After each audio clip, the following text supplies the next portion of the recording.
দেশ কি আসলে স্বাধীন? আমার তো মনে হয় না স্বাধীন। আমরা কোনো স্বাধীন নাগরিক না। আমরা এখনো, আমার মনে হয় যে 1971 সালে যে দেশ স্বাধীন হয়েছে সেটা শুধু শেখ পরিবারের জন্য, আমাদের জন্য না। যদি বিচার আসলে কেউ, এই সরকার কখনোই করতে পারবে না, আর হবেও না সঠিক বিচার। তোমার ভাবে একটাই যে আমি এই সরকারের পতন চাই, পদত্যাগ চাই।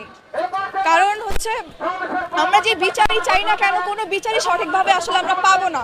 এই যে 9 দফা দাবি স্টুডেন্টরা দিয়েছে, এই 9 দফা দাবি সরকারের পক্ষে মানা কোনোভাবেই সম্ভব না। তারা কখনো মানবেও না। যদি বলেও যে মানবে, তাহলে সঠিক বিচার ভাবে কখনোই মানবে না।